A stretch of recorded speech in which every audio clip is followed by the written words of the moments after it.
Assalamualaikum warahmatullahi wabarakatuh. Innal hamdalillah nahmaduhu wa nasta'inuhu wa nastaghfiruh wa na'udzu billahi min shururi anfusina wa sayyiati a'malina. May yahdihillahu fala mudilla lahu wa may yudlil fala hadiya lahu. Wa asyhadu an la ilaha illallah wahdahu la syarika lahu wa asyhadu anna Muhammadan 'abduhu wa rasuluh. Ya ayyuhalladzina amanu taqullaha haqqa tuqatih wa la tamutunna illa wa antum muslimun. Ya ayyuhan nasu taqu rabbakumul ladzi khalaqakum min nafsin wahidah wa khalaqa minha zawjaha wa batha minhuma rijalan katsiran wa nisaa'a wattaqullaha alladzi tasaaluna bihi wal arham innallaha kana 'alaikum raqiba. Ya ayyuhalladzina amanu taqullaha wa qulu qawlan sadida yuslih lakum a'malakum wa yaghfir lakum dhunubakum wa may yuti'illaha wa rasulahu faqad faza fawzan 'azima. Amma ba'du fa inna asdaqal hadits kitabullah wa khairal hadyi hadyu Muhammadin sallallahu alaihi wasallam wa syarral umuri muhdatsatuha wa kullu muhdatsatin bid'ah wa kullu bid'atin dhalalah wa kullu dhalalatin finnar. Bapak-bapak, ibu-ibu, saudara-saudariku rahimakumullah. Alhamdulillah pada pagi hari ini Allah Subhanahu wa taala mempertemukan kita di majelis ini, majelis yang mudah-mudahan senantiasa diberkahi oleh Allah Subhanahu wa taala dalam rangka belajar bersama, mempelajari qala Allah, firman-firman Allah, dan qala Rasulullah sallallahu alaihi wasallam. Dan juga kita pelajari pula dalam majlis ini perkataan-perkataan ulama salaf rahimahumullahu ta'ala. Mudah-mudahan pertama pertemuan kita dalam majlis ini pertama tidak lain adalah untuk belajar bersama, yang kedua adalah untuk menyambung tali silatul ukhuwah, tali persaudaraan, ya. Saya di masjid ini baru 2 kali. Yang dulu waktu itu menggantikan Ustadz Bisri Tujang karena beliau belum bisa hadir waktu daurah tauhid, ya, kitabut tauhid. Kemudian sekarang tentang daurah manhajiyah juga berkaitan dengan adab dan metodologi dalam menuntut ilmu. Ini luar biasa materinya, ya. Sempat kemarin Ustadz Ari, Ustadz materinya Ustadz tafadhol silakan dikirim. Afwan lagi kurang sehat waktu itu, kena radang, jadi belum bisa mengerjakan. Baru kemarin hari Jumat pas saya di Jombang saya tulis, selesai saya kirim ke beliau. Alhamdulillah, mungkin ya itu ala kadarnya, bisa dibaca, mudah-mudahan bermanfaat, ya. Materi ini adalah adab dan metodologi di dalam menuntut ilmu atau mengambil ilmu. Sebenarnya di dalam belajar, mempelajari ilmu agama itu membutuhkan adab-adab dan metodologinya supaya seseorang itu mendapatkan apa? Ilmu, supaya mendapatkan ilmu dan diberkahi oleh Allah Subhanahu wa taala. Para ulama dahulu mereka itu lebih mengutamakan mempelajari adab dahulu daripada mempelajari ilmu itu sendiri. Sampai-sampai mereka tidak mengizinkan anak-anaknya untuk duduk belajar ilmu agama kecuali kalau dia sudah mempelajari adab. Adab di dalam menuntut ilmu. Ini saya tulis di sini, saya nukil perkataannya Sufyan Ats-Tsauri rahimahullahu taala. Beliau mengatakan, kanu la yukhrijuna abna'ahum. Dulu orang-orang dahulu mereka tidak mengizinkan anak-anaknya untuk mempelajari ilmu sampai belajar adab dahulu. Berapa tahun disebutkan? Hatta yata'addabuna wa yata'abbadu 20 sana. Sampai mereka itu belajar adab dan juga beribadah kepada Allah 20 tahun. 20 tahun belajar adab, beribadah kepada Allah, baru kemudian belajar bidang-bidang ilmu yang lainnya. Mungkin di antara kita bertanya, Ustaz, belajar adab kok sampai lama sekali 20 tahun? Itu memangnya adab apa? Ya, adab di dalam menuntut ilmu.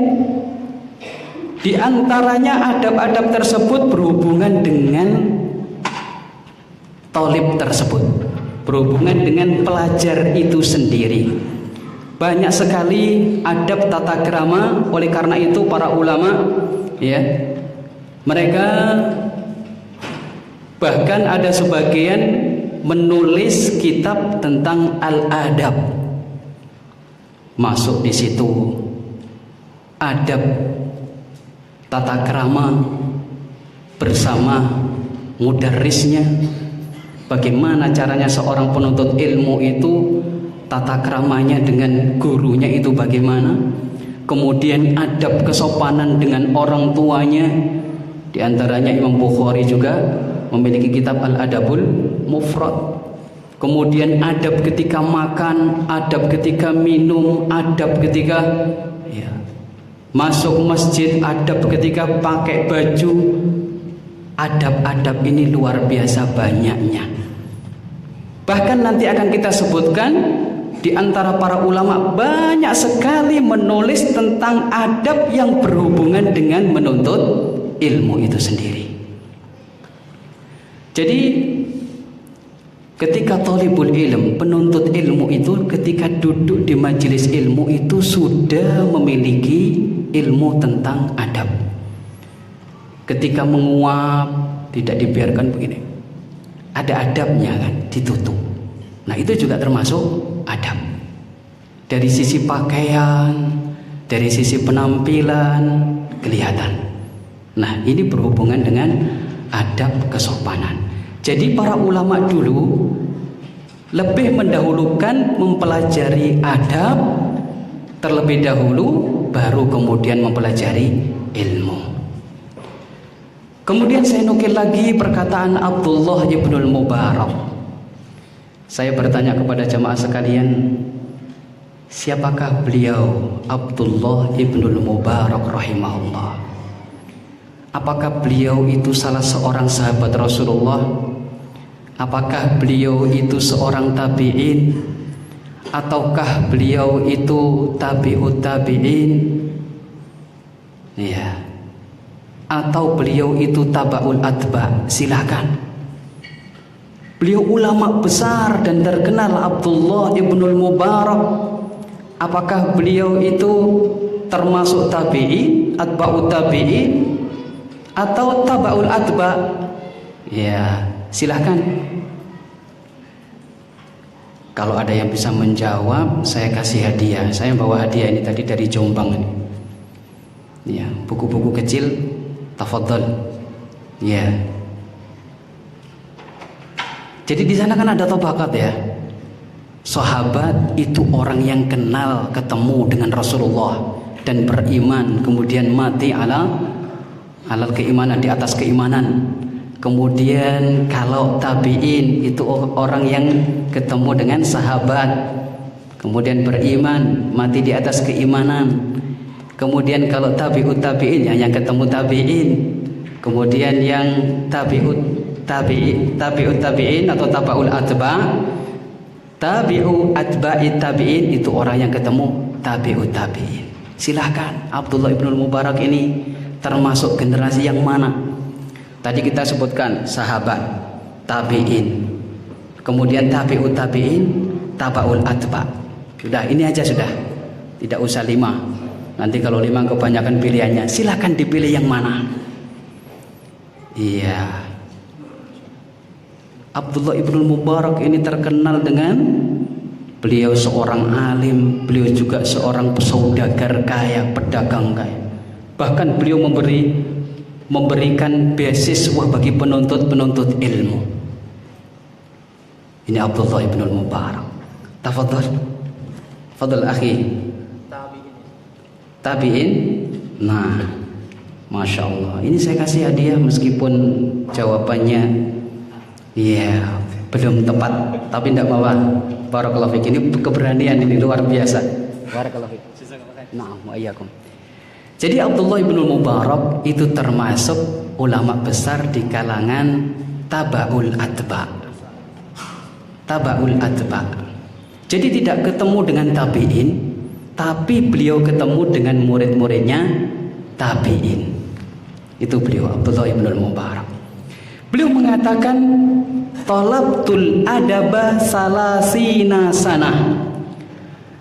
Aku belajar adab 30 tahun. Luar biasa. Wa talabtul ilma 20 sanah. Dan aku mencari ilmu, menuntut ilmu, bidang-bidang ilmu yang lainnya itu 20 tahun. Wa kanu yatlubunal adaba summal ilma.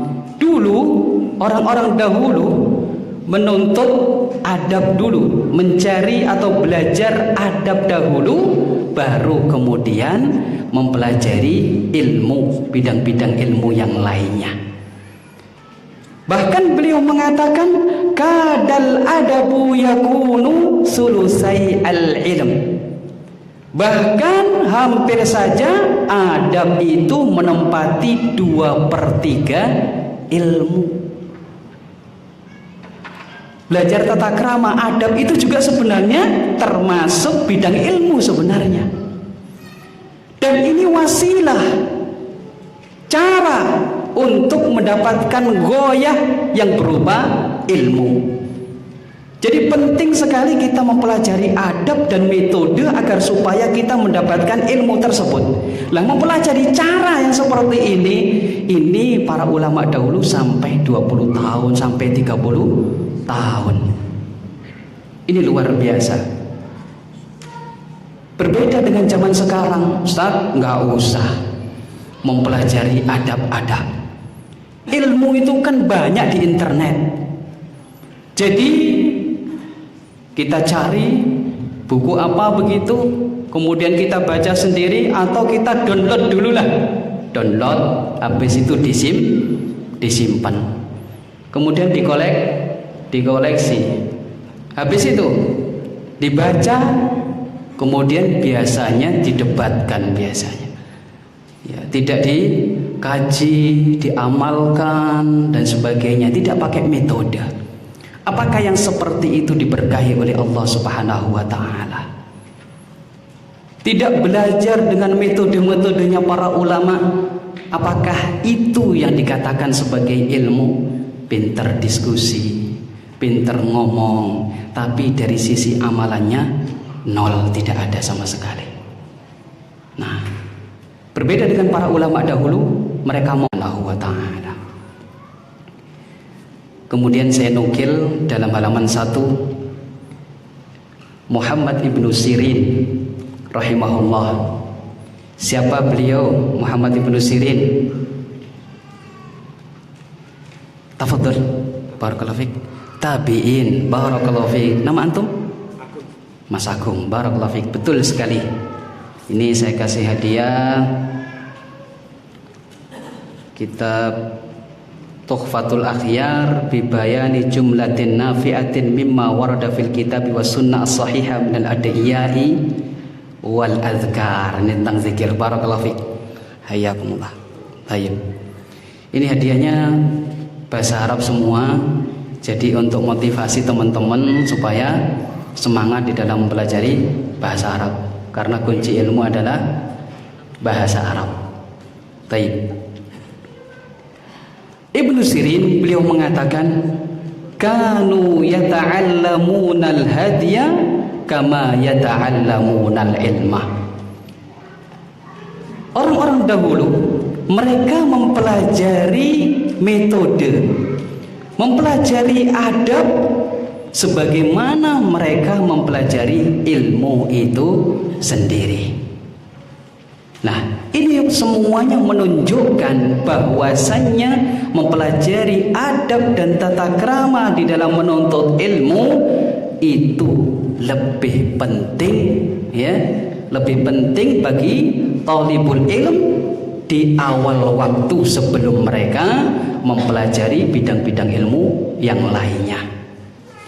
Oleh karena itu tak jarang di antara para ulama menulis tentang adab-adab di dalam menuntut ilmu, banyak sekali di kalangan para ulama. Silahkan, mungkin ada di antara kita yang mengetahui salah satu kitab yang ditulis oleh para ulama atau di antara para ulama yang membahas tentang adab-adab dalam menuntut ilmu. Satu saja, beserta nama penulisnya siapa. Kitab tentang adab menuntut ilmu, tata krama di dalam menuntut ilmu. Kemudian tolong sebutkan penulisnya siapa. Ya, mungkin di akhwat ada? Ya, atau di ikhwan dulu, fadhal. Kitab apa kira-kira? Mungkin yang pernah dipelajari kitab apa? Atau belum pernah belajar adab sama sekali ini? Nah, fadhal, tafadhal. Ustadz Yazid, barakallahu fiik. Iya, ini ulama Nusantara ini ya. Iya, Ustadz Yazid. Tayyib, barakallahu fiik. Naam. Fadhal, ini ada hadiah Ad-Durus Al-Muhimmah li'amatil ummah. Nama antum apa? Mas Adi, tafadhal. Barakallahu fiik. Ya. Mungkin ada yang bisa menyebutkan kitab-kitabnya para ulama? Ya. Ulama-ulama dahulu. Tafadhal. Yang dari putri, silahkan. Iya. Yang dari ikhwan, tidak ada ya? Iya, tafadhal.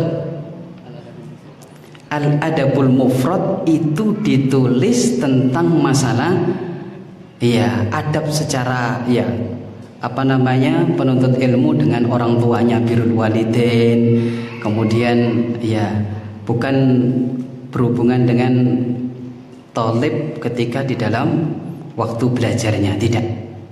Gitu. Barakallahu fiik. Tidak masalah, ini hadiahnya banyak kok. Barakallahu fiik. Tayyib. Jadi tidak ada ya yang menyebutkan satu kitab saja mungkin dari para ulama dahulu. Kayaknya belum pernah belajar adab nih kayaknya. Atau memang sudah beradab semua. Masya Allah. Ini saya sebutkan di antaranya kitabnya Imam Az-Zarnuji. Beliau menulis kitab namanya Ta'limul Muta'allim fi Tariqatit Ta'allum. Kitab ini mungkin tidak asing bagi teman-teman yang belajar di pondok-pondok pesantren. Dan ini kitab ini sebagaimana disebutkan oleh Syekh Bakar Abu Zaid, kitab ini dipelajari di Masjid Nabawi. Dulu kitab ini dipelajari di Masjid Nabawi sebagai kurikulum kajian rutin seperti itu. Saya dulu belajar kitab ini biasanya di pondok-pondok pesantren. Saya dulu belajar kitab ini khatam 2 kali, bapak-bapak. Ini mimbabi tahaddus bin nikmah.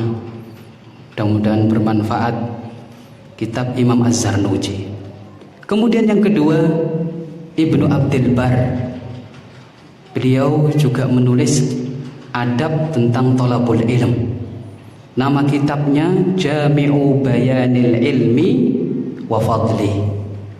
Jami' Bayanul Ilmi wa Fadli.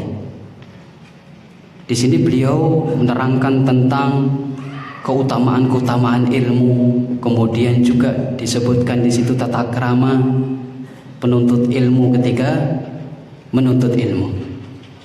Kemudian juga Ibnu Jama'ah, beliau memiliki kitab namanya Tadhkiratus Sami' wal Mutakallim. Kitab-kitab ini bagus sekali andai kata dikaji. Tadhkiratus Sami' wal Mutakallim, beliau menyebutkan di situ tidak hanya adabnya thalib saja, tidak hanya tata keramanya penuntut ilmu saja, tidak. Tapi disebutkan di situ adab-adabnya orang yang memberikan ilmu, yang menyampaikan ilmu, mudarrisnya, gurunya, syekhnya disebutkan di situ. Kemudian juga Al-Khatib Al-Baghdadi, beliau juga memiliki kitab namanya Al-Jami' li Akhlaqir Rawi wa Adabis Sami'. Bagus sekali. Al-Jami' li Akhlaqir Rawi, akhlak seorang perawi, periwayat hadis. Bagaimana akhlaknya? Ya, periwayat hadis. Kemudian wa adabis sami', tata keramanya penuntut ilmu.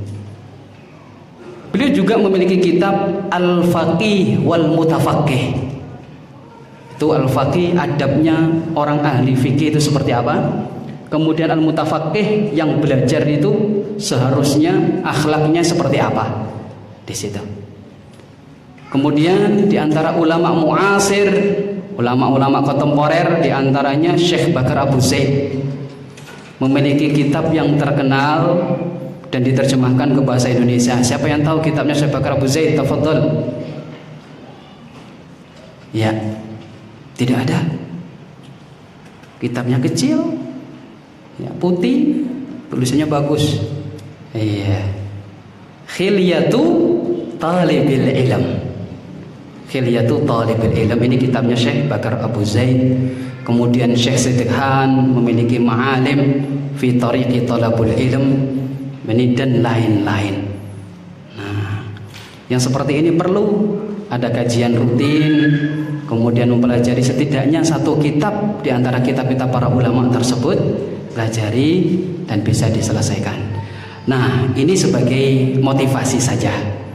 Adapun kajian ini sebenarnya yaitu tadi untuk motivasi, saya ambilkan adab tata krama metode yang ditulis oleh para ulama.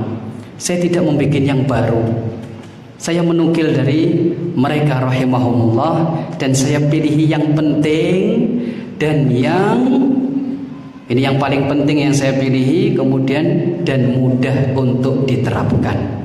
Mudah-mudahan, amin. Nah, yang saya sebutkan di sini ada 8. Yang pertama adalah meluruskan niat.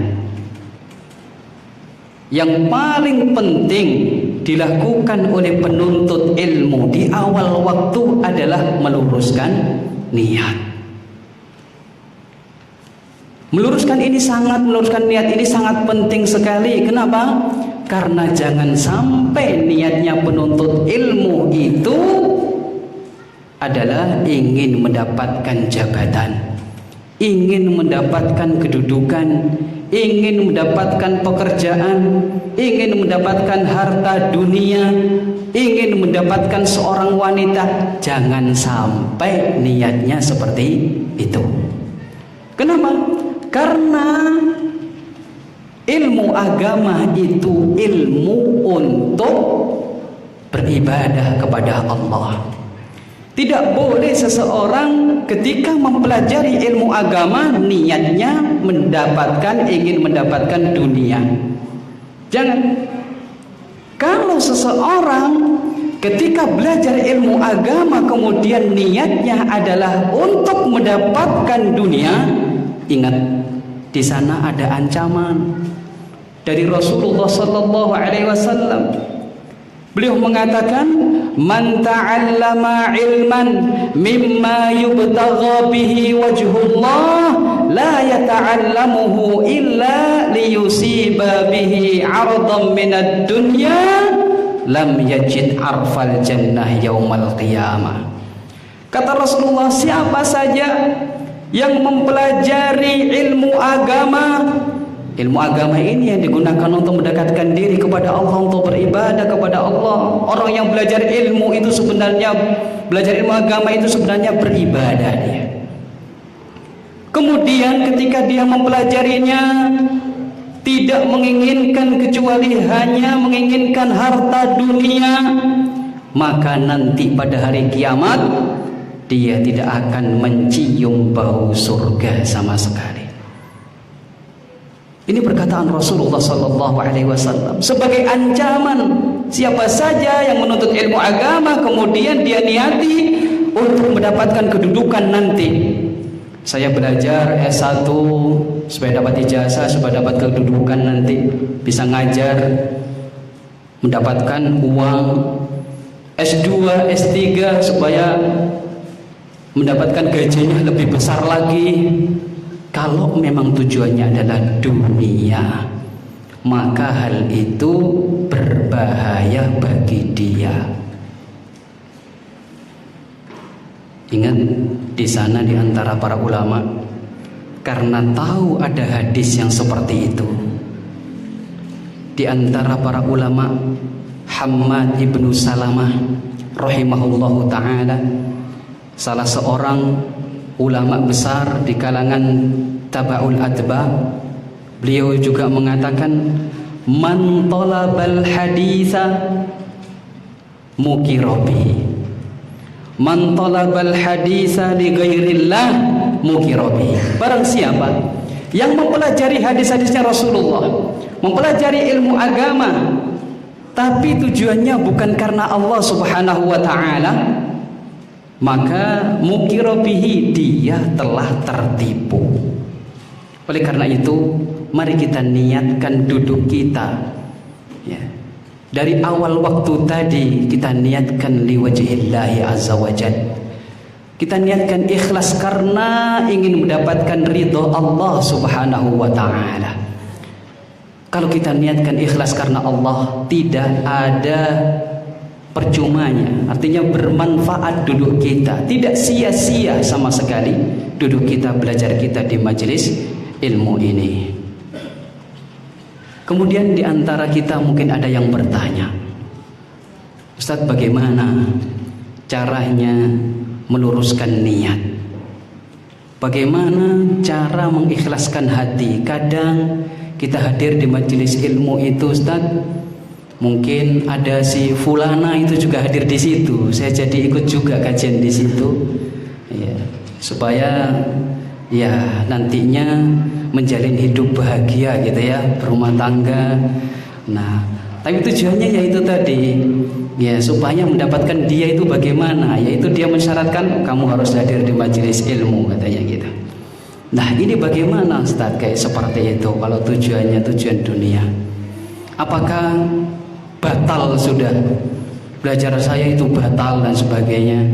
Begini, memang ketika kita di waktu belajar itu, kalau belum pernah mempelajari adab-adabnya, biasanya itu kan belum tahu yang seperti itu. Pokoknya yang penting datang, hadir, mendengarkan. Kadang tujuannya sudah beda. Yang seperti tadi itu tidak masalah, antum hadir terus, lama-kelamaan insya Allah dengan adanya ilmu, ya, antum nanti akan bisa sedikit banyak menghilangkan ketidakikhlasan di dalam hati tersebut. Ini bagi yang sudah terlanjur. Bagi yang belum, mari kita ikhlaskan niat kita di dalam menuntut ilmu itu karena Allah subhanahu wa ta'ala. Bagaimana caranya? Yang pertama yaitu dengan mengingat keutamaan-keutamaan di dalam mempelajari ilmu agama. Ingat, duduk di majelis ilmu itu banyak sekali keutamaannya. Silakan, siapa yang ingat dengan hadisnya Rasulullah SAW yang menyebutkan di situ keutamaan orang yang menuntut ilmu agama, silakan satu hadis saja. Nggih, monggo. Masya Allah, barakallahu fiik. Qala Rasulullah, man salaka tariqan yaltamisu fihi ilman, sahalallahu lahu bihi tariqan ilal jannah. Siapa yang menempuh jalan menuntut ilmu, maka dia dimudahkan oleh Allah jalan menuju surga. Barakallahu fiik. Nama antum? Mas Slamet. Barakallahu fiik. Ini ada hadiah. Salasu fatawa muhimmah. 3 fatwa muhimmah penting. Fadhal. Betul. Di antaranya kita mengingat bahwasannya Rasulullah pernah bersabda, barang siapa yang menuntut ilmu, maka dia dimudahkan oleh Allah jalan menempuh surga. Kalau seseorang ingin mencari jalan menuju surga, dimudahkan untuk mendapatkan jalan menuju surga, maka tuntutlah ilmu agama. Ini yang pertama. Kemudian ada lagi keutamaan yang lainnya. Silakan disebutkan hadisnya Rasulullah SAW. Majtama'a qaumun fi baitin min buyutillah yatluna kitaballah wa yatadarasunahu bainahum illa nazalat alaihimus sakinah. Ini yang pertama. Siapa saja yang duduk belajar bersama di masjid-masjid, di rumah-rumah Allah. Kita sekarang ini berada di rumah Allah Subhanahu wa taala. Mempelajari kitabullah, kitab-kitab Allah. Di antaranya mempelajari untuk memahami kitabullah, mempelajari sunnahnya Rasulullah. Nah, orang yang belajar bersama di masjid ataupun di tempat-tempat yang lain, di pesantren, di sekolahan, yang dipelajari adalah kitabullah dan juga yang digunakan untuk memahami Al-Quran, yaitu sunnatul Rasulullah SAW, maka orang-orang yang duduk di majelis ilmu tersebut, apa kata Rasulullah SAW, illa nazalat alaihimus sakinah, ketenangan akan turun, ketenangan akan turun di majelis tersebut, dan orang-orang yang duduk di majelis ilmu tersebut akan mendapatkan ketenangan batin. Saking tenangnya sampai tidur ngantuk. Kalau ada yang tidur ngantuk di majelis ilmu, berarti benar-benar mendapatkan ketenangan. Sampai njarakan mawon sampai mari. Masya Allah, saking tenangnya wis oleh sakinah wis, alhamdulillah wis, ora apa-apa ora le ilmu, ngoten nggih. Ya, ini sakinah. Orang-orang kenapa mencari ketenangan di tempat-tempat lain, tempat hiburan dan sebagainya, padahal ketenangan itu ada di majelis ilmu. Illa nazalat alaihimus sakinah wa ghashiyatuhumur rahmah. Rahmat Allah Subhanahu wa taala diturunkan bagi mereka-mereka yang hadir di majelis ilmu. Rahmat Allah ini sangat luas sekali, subhanallah. Luas sekali cakupannya. Mungkin orang pengangguran tidak dapat pekerjaan kemudian duduk di majelis ilmu, banyak kenalannya, kemudian apa? Ya, ada link pekerjaan dan sebagainya. Orang yang tidak memiliki jodoh atau belum dapat jodohnya, kemudian duduk di majelis ilmu, alhamdulillah ketemu jodohnya di majelis ilmu, dapat rahmat dari Allah. Tapi jangan itu jadikan tujuan. Jadi mengingat keutamaan ya bagi orang yang hadir di majelis ta'lim, itu tadi mendapatkan ketenangan, mendapatkan rahmat, kemudian wa ghasyiyatuhumur rahmah wa hafathumul malaikah. Para malaikat pun mengelilingi kita. Mana Ustaz malaikatnya? Kok enggak daftar absensi apa ini? Enggak registrasi juga. Kita enggak tahu. Itu makhluk gaib. Kita beriman apa-apa yang disebutkan oleh Rasulullah SAW, kita imani betul malaikat itu datang. Bahkan dalam hadis yang lain disebutkan bahwasannya para malaikat itu ada yang ditugaskan sebagai malaikat yang mencari majelis taklim. Tugasnya keliling jalan-jalan. Mencari apa? Mencari majelis taklim. Kalau sudah ada majelis taklim, berhenti di situ, mengepakkan sayapnya sampai ke langit, bersusun-susun sampai ke langit. Setelah majelis taklim selesai, mereka pergi ke Allah Subhanahu wa taala. Naik ke ke langit, dan bertemu Allah Subhanahu wa taala dan ditanyai, "Dari mana kamu?" "Dari hamba-Mu ya Allah." Dari hamba-hamba-Mu yang di majelis ta'lim dan sebagainya. Apa yang mereka inginkan? Mereka menginginkan surga. Apakah mereka tahu surga? Belum tahu ya Allah. Bagaimana jika mereka itu tahu surga? Subhanallah.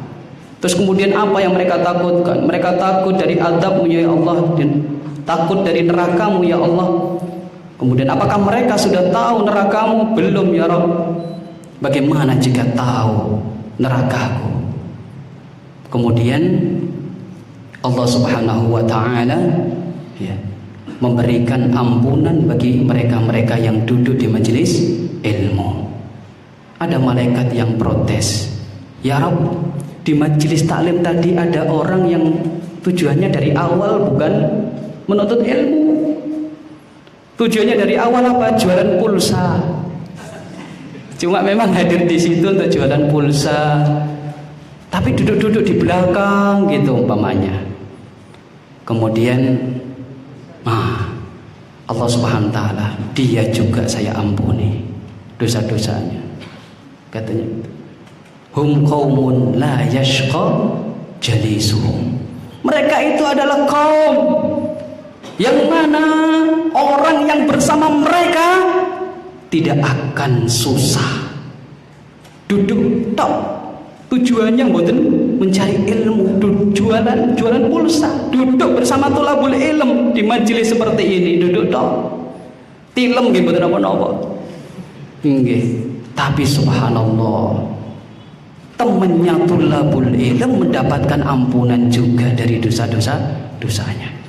Loh, ini loh, kalau kita ingat hadir di majelis ilmu seperti ini keutamaannya, ini menjadikan hati kita itu ikhlas. Cukuplah, gak usah dunia sing digoleki. Akhirat itu kekal, dunia itu fana. Mungkin dengan kita hadir di majelis ilmu, Allah menyelamatkan kita dari azab neraka. Kemudian wa dzakarahumullahu fi man indah. Allah Subhanahu wa taala akan menyebutkan orang-orang yang hadir di majelis ilmu dengan sebutan yang baik. Di mana? Di depan para malaikatnya. Nama kita kalau disebutkan oleh Pak Gubernur di depan orang-orang banyak, di apel pagi umpamanya, "Si fulan itu wargaku sing teladan, Masya Allah luar biasa deh, tak kei hadiah ini dan itu," umpamanya. Ini hati kita senang sekali. Apalagi yang menyebut ini adalah Allah Subhanahu wa taala. Bukan di depan manusia, tapi di depan para malaikatnya. Disebutkan dengan sebutan yang baik. Wa dzakarahumullahu fi man indah. Allah SWT akan menyebutkan siapa saja yang hadir di majelis ilmu di depan para malaikatnya dengan sebutan yang baik. Katanya sebagian ulama, andai kata penuntut ilmu memiliki satu keutamaan ini saja sudah cukup katanya.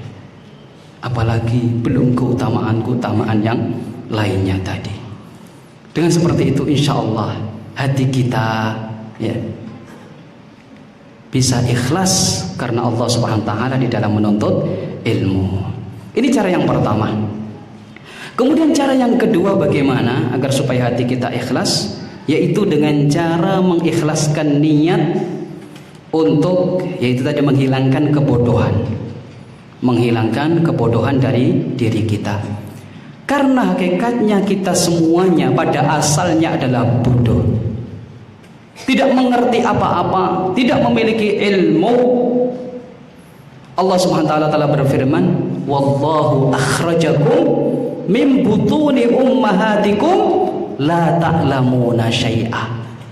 Allah Subhanahu wa taala mengeluarkan kalian dari perut ibu-ibu kalian, la ta'lamuna syai'a, tidak memiliki ilmu sama sekali. Bodoh kita semuanya.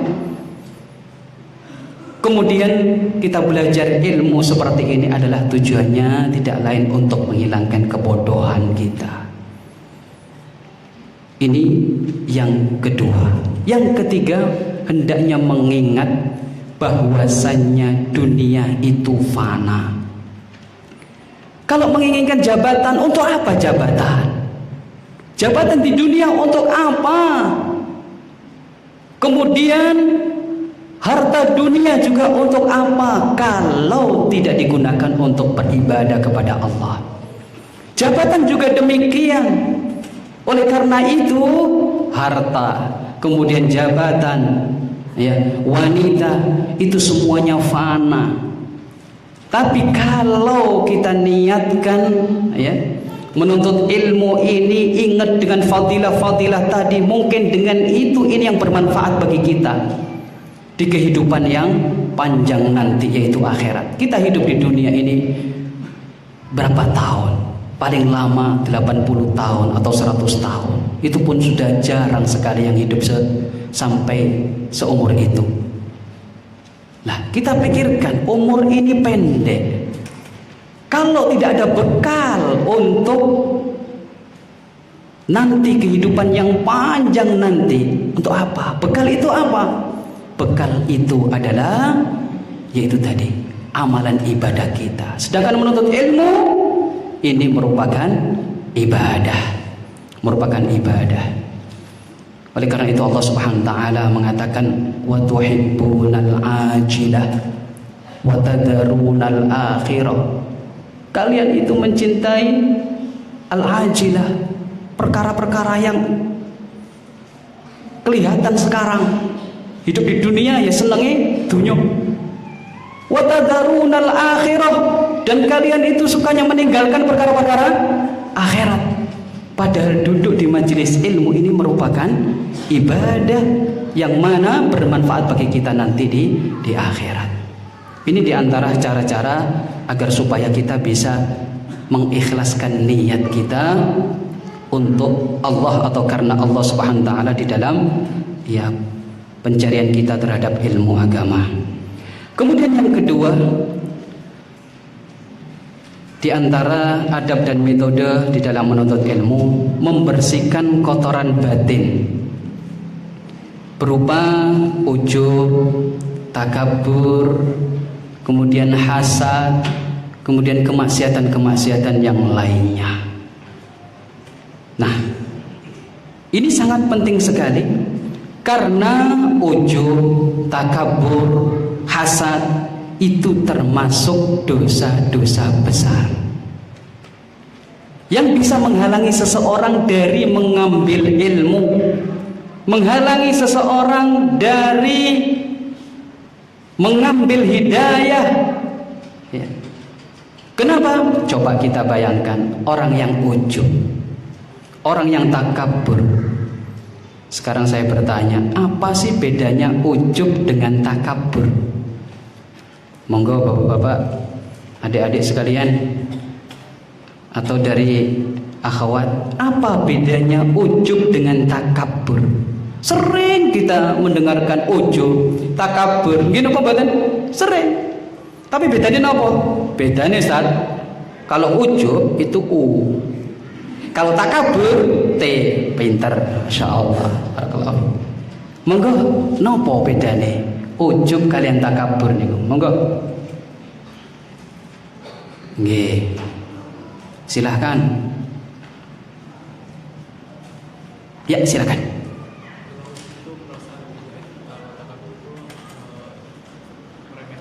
Ahsan, tabarakallahu fiik. Nama antum siapa? Dwi, Dwi. Tafadhal. Ini ada sedikit hadiah. Barakallahu fiik. Wa iyyakum. Betul sekali apa yang dikatakan oleh Dwi tadi.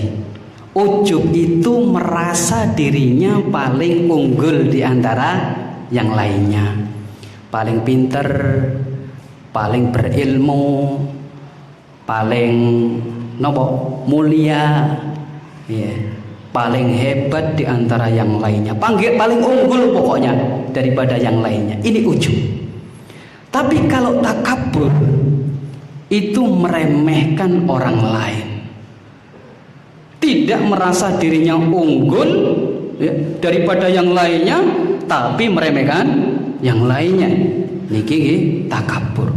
Tapi kadang juga ada orang yang merasa, ya, merasa paling unggul juga meremehkan yang lainnya, berarti campur di situ ujub dengan takabur.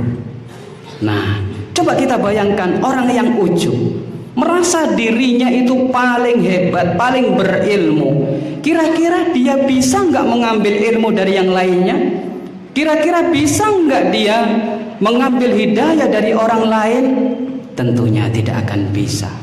Kecuali kalau dia meredamkan ujubnya itu, atau menghilangkan ujubnya itu dari hatinya. Ini menghalangi seseorang di dalam mencari ilmu, sehingga ilmu itu tidak sampai pada hatinya. Ada obat ditawarkan oleh Ibnul Jauzi rahimahullah, obat yang paling manjur untuk menghilangkan ujub ini dalam hatinya. Apa itu? Yaitu dengan cara memikirkan, kenapa sih kok merasa unggul? Apa yang diunggulkan? Katanya Ibnu Jauzi, pikirkan, kalau yang kamu unggulkan pada dirimu itu ilmu umpamanya, kamu memiliki ilmu banyak, luar biasa dibandingkan yang lainnya, mungkin kamu yang paling berilmu. Ingat di sana para ulama sudah mendahuluimu. Untuk apa kamu merasa lebih tinggi daripada yang lainnya? Katanya begitu. Kalau yang menyebabkan engkau ujub itu adalah apa? Ibadahmu umpamanya, maka ingat, obat para ahli ibadah, az-zuhad, orang-orang yang zuhud itu sudah mendahului kamu. Kamu itu ketinggalan sebenarnya. Bahkan andai kata dibandingkan ibadahmu dengan ibadahnya mereka, kalah, nggak ada apa-apanya. Kenapa itu kita banggakan? Kenapa kita merasa paling unggul di antara yang lainnya? Kemudian juga, andai kata yang diunggulkan itu karena harta, maka ingat, harta itu dengan sendirinya tidak menjadikan orang itu mulia di sisi Allah Subhanahu wa ta'ala. Untuk apa kita bangga-banggakan? Itu katanya Ibnul Jauzi rahimahullah. Nah, oleh karena itu orang yang beriman hendaknya senantiasa ketika bertemu saudaranya menganggap saudaranya itu lebih baik daripada dirinya. Ketika di majelis ilmu juga begitu, hendaknya dia bisa mengambil ilmu dari yang lainnya. Jangan sampai merasa dirinya paling berilmu, karena yang seperti itu tidak akan bisa mengambil ilmu dari yang lainnya. Kita lihat bagaimana Umar ibnu Abdul Aziz rahimahullah. Umar ibnu Abdul Aziz, Amirul Mukminin, beliau seorang ulama besar, bahkan khalifah dari kalangan tabi'in beliau. Ketika ada seseorang mengatakan di antara pejabat-pejabatnya mengatakan kepada beliau, wahai Amirul Mukminin, andai kata engkau meninggal nanti, kami menginginkan agar engkau dikuburkan bersama Rasulullah sallallahu alaihi wasallam. Di rumahnya Rasulullah SAW, bersama Rasulullah, bersama Abu Bakar, bersama Umar. Kemudian apa jawaban beliau? Beliau mengatakan, li'an alqallaha bikulli dzambin ghairi syirk ahabbu ilayya min an ara nafsi ahlan lidzalik. Andai kata aku nanti ketika aku meninggal dunia bertemu dengan Allah Subhanahu wa taala dengan keadaanku yang semestinya, yaitu dengan dosa-dosaku selain dosa syirik, itu lebih aku cintai daripada aku melihat bahwasanya diriku itu pantas untuk mendapatkan penghormatan seperti itu. Luar biasa bagaimana beliau menghindari sifat ujub tersebut. Ini beliau Umar ibn Abdul Aziz. Dan tulabul ilm hendaknya yang seperti ini tolong dicoba, dipelajari. Ini hati ini ingin apa toh? Dibaca hatinya, gerak-gerik hatinya ini. Apakah meremehkan manusia? Ataukah merasa dirinya paling hebat, paling berilmu, paling ahli ibadah? Nah, sifat-sifat seperti ini perlu dihilangkan. Baik, ini berkaitan dengan ujub. Adapun takabur, maka sebagaimana disebutkan oleh Rasulullah, takabur itu adalah al-kibru batarul haq wa ghamtun nas. Takabur itu meremehkan manusia. Pertama, batarul haq, yaitu menolak kebenaran. Ketika disampaikan kebenaran kepada dia, qala Allah, qala Rasulullah, qala salafus salih as-sahabah, mereka mengatakan, "Ndak, aku ket biyen yo ngene iki, aku belajar teko nenek moyangku ya seperti ini." Menolak kebenaran tersebut. Nah, ini juga masuk pada takabur. Belum lagi bilang, awakmu iki arek wingi ya kok. Baru wingi aku lho wis ket biyen belajar kayak ngene iki wisan. Ini meremehkan manusia. Jadi ini yang dimaksud dengan kibar. Orang yang memiliki sifat sombong, dia tidak akan bisa mengambil hidayah dari yang lainnya, tidak akan bisa mengambil ilmu dari yang lainnya. Tidak ada perubahan bagi dirinya, tidak ada perubahan baik bagi dirinya. Dia tetap seperti itu. Oleh karena itu, talibul ilm, bersihkan hati dari kesombongan ini. Ini al-kibar. Bahkan Mujahid rahimahullah, ini salah seorang ulama tabi'in, beliau mengatakan, la yata'allamul ilma, tidak bisa mengambil ilmu siapa? Al-mustahyi wal mustakbir. Yang pertama adalah orang yang pemalu. Malu mau hadir di majelis taklim, malu izin, gak enak, ya opo, minder. Nah, ini yang pertama, orang yang seperti ini tidak akan bisa mendapatkan ilmu. Malu. Kemudian yang kedua, al-mustakbir, orang yang sombong. Meskipun dia hadir di majelis ilmu, tapi ternyata hatinya sombong. Meremehkan mudarisnya, meremehkan gurunya, tidak akan bisa mengambil ilmu. Ini berkaitan dengan al-kibar. Hendaknya kita hilangkan sifat kesombongan dalam hati kita. Demikian pula dengan hasad. Dalam hati seseorang, jika dalam hatinya itu terdapat hasad, iri, dengki kepada saudaranya yang berilmu, tentunya orang hasad itu beda dengan orang ghibthah. Kalau hasad, dia menginginkan kenikmatan yang ada pada saudaranya itu hilang. Kalau ghibthah, dia tidak ingin kenikmatan tersebut hilang, tapi dia termotivasi dengan saudaranya yang berilmu. Akhirnya dia mempelajari ilmu agar supaya bisa mendapatkan ilmu seperti saudaranya. Ini ghibthah. Berbeda dengan hasad. Kalau hasad, ya, pengen ilmu itu yang dimiliki saudaranya hilang begitu saja. Bahkan bagaimana caranya supaya orang tersebut celaka, yang dia iri dengannya itu.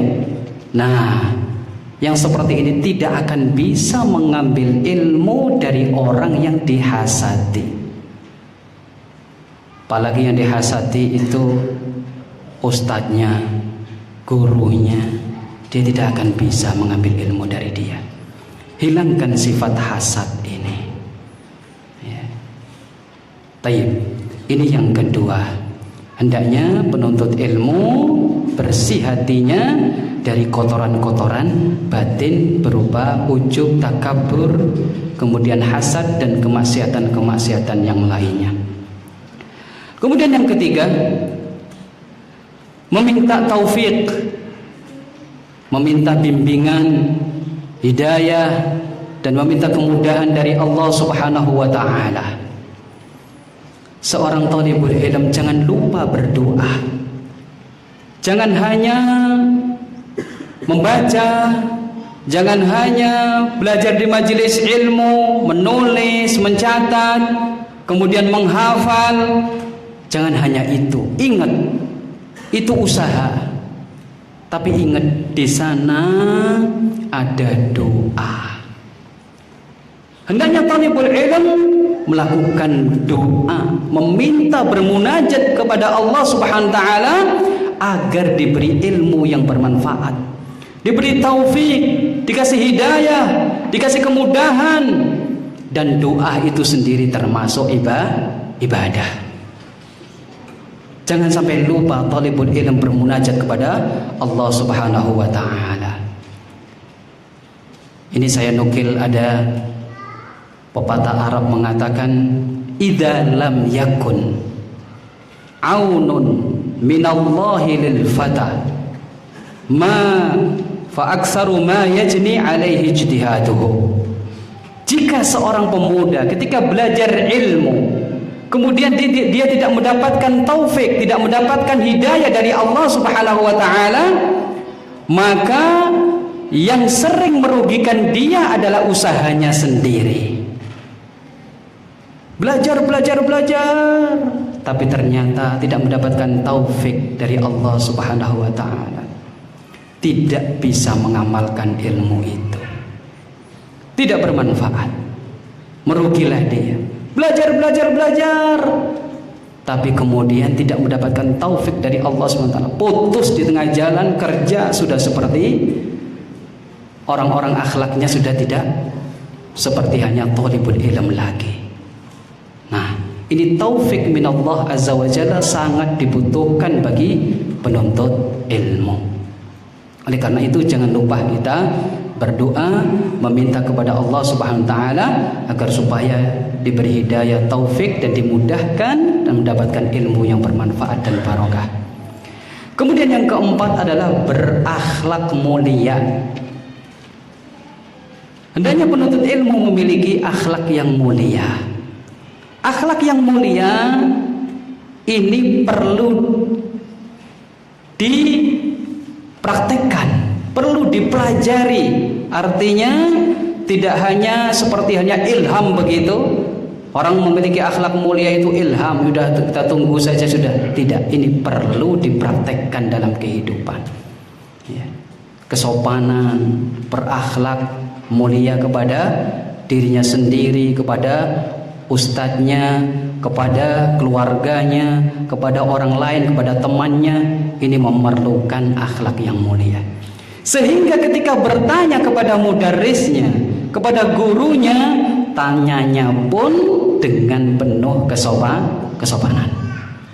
Sehingga seorang guru ketika menjawab itu pun hatinya legowo, ridho. Sehingga ilmu yang dia dapatkan dari gurunya pun bermanfaat dan barokah. Demikian pula ketika dengan temannya berakhlak mulia, pinjam kitab, pinjam ini dan sebagainya, bagaimana caranya sehingga orang tersebut ridho. Ini akhlak mulia, ini luar biasa, sangat-sangat penting bagi thalibul ilm yang menuntut ilmu agama. Saya nukil perkataan Abu Asim An-Nabil rahimahullah, salah seorang ulama hadis. Beliau mengatakan, man talaba hadzal haditsa faqad talaba a'la umuruddin fayambaghi ay yakuna khairan nas. Kata beliau, siapa yang menuntut ilmu agama, yang mempelajari hadis-hadisnya Rasulullah sallallahu alaihi wasallam, maka sesungguhnya dia telah mempelajari ilmu yang paling tinggi dalam agama ini. Oleh karena itu wajib bagi dia agar supaya memiliki akhlak yang mulia. Para thalibul ilm, orang-orang yang menuntut ilmu syar'i hendaknya memiliki akhlak yang mulia ini. Jangan sampai sebagai thalibul ilm akhlaknya tidak baik. Kata-katanya luar biasa, menyakitkan hati. Ya, beringas apa? ya bengis lah. Kemudian wah, luar biasa. Ini tidak menjadikan masyarakat, menjadikan orang sekitarnya tidak mau istifadah mengambil ilmu darinya. Oleh karena itu hendaknya bagi thalibul ilm mereka memiliki akhlak yang mulia. Barakallah. Dan akhlak mulia ini, di samping seseorang bisa mendapatkan ilmu dengan akhlak yang mulia, orang tersebut juga akan bisa mendapatkan derajatnya orang-orang yang ahli ibadah qiyamul lail, dan juga akan mendapatkan derajatnya orang-orang yang senantiasa puasa sunnah. Rasulullah sallallahu alaihi wasallam telah bersabda, "Innar rajula la yudriku bi husni khuluqihi darajatal qa'im bil lail ad-dami' bil hawajir." Orang yang memiliki akhlak mulia, maka dia akan mendapatkan derajatnya orang-orang yang senantiasa qiyamul lail, dan juga orang-orang yang senantiasa puasa sunnah di siang hari. Ini merupakan hal yang luar biasa, keistimewaan yang luar biasa. Di samping untuk kita mendapatkan ilmu, kita juga kalau kita terapkan hal ini, kita akan mendapatkan derajat yang tinggi. Ini kurang 15 menit lagi. Ya, ini yang kelima, 6, 7, 8. Tinggal 4 poin lagi. Kemudian yang kelima, ketika kita mempelajari ilmu agama, perlu adanya bimbingan seorang guru. Ini saya tambahi, mungkin di situ belum ya tercatat. Ini tambahan yang kelima ini. Seorang penuntut ilmu agama membutuhkan irsyad, bimbingan seorang guru. Ilmu agama ini ya berbeda dengan ilmu-ilmu yang lainnya. Kenapa? Karena kalau seseorang belajar ilmu agama otodidak dari buku, maka umpamanya dia paham dalam satu permasalahan, mungkin permasalahan itu nanti dalam kasus yang lainnya mungkin akan berbeda. Dan jika dia menghukumi kasus yang lainnya yang mirip dengan kasus tersebut, sama dengan kasus tersebut, mungkin di situ akan terjadi kesalahan dan kefatalan. Jadi ilmu agama ini membutuhkan bimbingan seorang guru. Jangan sampai mempelajari ilmu agama otodidak. Karena kalau mempelajari ilmu agama otodidak, dia akan ya mendapati kesalahpahaman. Bisa jadi tidak paham, bisa jadi dia paham tapi pahamnya salah. Oleh karena itu sebagian ulama mengatakan, man kana syaikhuhu kitabuhu khata'uhu aksar min shawabi. Barang siapa mempelajari ilmu agama secara otodidak, maka kesalahannya itu lebih banyak daripada kebenarannya. Oleh karena itu kita belajar dari seorang guru ketika kita ingin mempelajari ilmu agama. Syekh Bakar Abu Zaid, beliau juga menyebutkan perkataan ulama. Beliau mengatakan, man dakhala fil ilmi wahdahu kharaja wahdahu. Barang siapa yang mempelajari ilmu dia sendirian otodidak, dia tidak akan paham ilmu tersebut atau salah paham. Oleh karena itu ilmu agama itu asalnya adalah talaqi, dipelajari dari seorang guru. Rasulullah SAW mengatakan kepada para sahabat, tasma'una, kalian, kepada siapa? Para sahabat, kalian mendengarkan dariku talaqi dari Rasulullah SAW. Wa yusma'u minkum, kemudian generasi berikutnya mereka mengambil ilmu talaqi dari kalian. Wa yusma'u mimman sami'a minkum, dan orang-orang yang datang setelahnya akan belajar ilmu tersebut dari orang-orang yang belajar dari kalian. Ini luar biasa. Ini talaqi. Asal daripada ilmu agama adalah talaqi. Belajar dari seorang syekh, dari seorang guru yang memiliki ilmu agama, mengerti qala Allah, qala Rasulullah, mengerti perkataan para sahabat, pemahaman para sahabat, ya. Akidahnya lurus. Dengan seperti itu, fa insyaallah dia akan mendapatkan ilmu. Ini bedanya. Ketika seseorang mempelajari ilmu agama, jangan sampai ya, mempelajarinya otodidak. Bahkan mungkin, yuk download pembahasan apa? Ini. Udah, pembahasan ini supaya mendapatkan ilmu, nggak usah pakai guru. Ilmu semuanya di internet. Google gitu udah ada di situ. Udah pembahasan ini kita bahas yuk, cari. Kemudian didiskusikan. Masalah apa? Masalah bersuci. Ternyata mendapati madhab banyak sekali. Diskusi ngalor ngidul. Apakah dia akan paham, akan mendapatkan ilmu yang sebenarnya? Tentunya tidak akan. Oleh karena itu perlu adanya bimbingan seorang guru. Kemudian yang keenam adalah at-tadarruju, yaitu bertahap. Ketika mencari ilmu, hendaknya ketika belajar bertahap.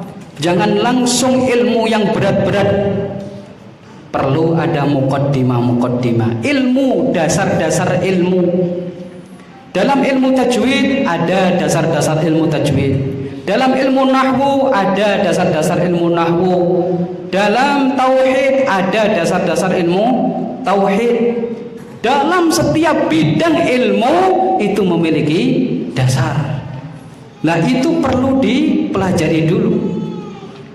Jangan langsung loncat, pamannya mempelajari mustalah hadis langsung loncat ke tadribur rawi umpamanya.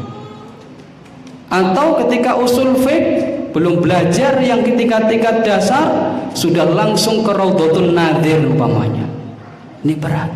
Fikih juga demikian, langsung Bidayatul Mujtahid tanpa melajari yang dasar-dasar dulu. Nah, ini tidak dibenarkan. Jadi perlu adanya tahapan-tahapan. Oleh karena itu di antara para ulama mengatakan man lam yutqinil usul khurimal usul. Barang siapa yang tidak paham dasar-dasar ilmu, maka dia tidak akan paham ilmu-ilmu lanjutannya. Ketika dia belajar ilmu lanjutan langsung tidak belajar dasarnya, tidak akan paham. Ya. Umpamanya sekarang ilmu tauhid, maka hendaknya tahapan yang pertama belajar salah satu usul, 3 landasan pokok, ya.